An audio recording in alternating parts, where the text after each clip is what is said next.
China was admitted to the special drawing rights of the IMF recently. This is a currency basket that the IMF creates to use as its own reserve currency, and it lends money to emerging market currency countries in this currency. And this is a big symbolic step for China to be included in these special drawing rights.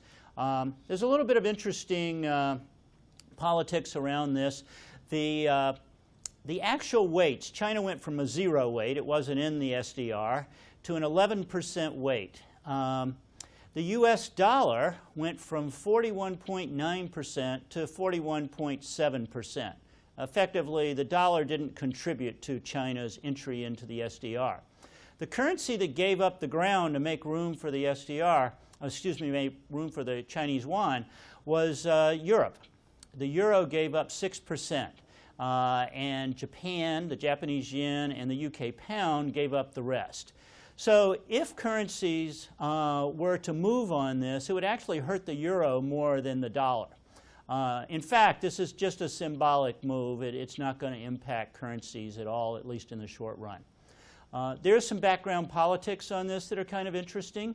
Back when Christine Lagarde, who is the head of the IMF, when she was appointed, there was a move to put an emerging market central banker as head of the IMF. This would have been a big change because the IMF, when it was created, it was kind of a deal between the US and Europe that a European would head the IMF and an American would head the World Bank. So if the Europe was not to get the head of the IMF, that would be a big change. The interesting part is that when all this was going on, China backed Europe. And so the politics has been that Europe is much more interested in being a trading partner with China.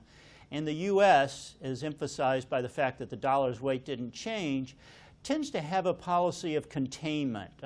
China's going to be the largest economy in the world in the 2020s, not on a per capita basis, but just in total.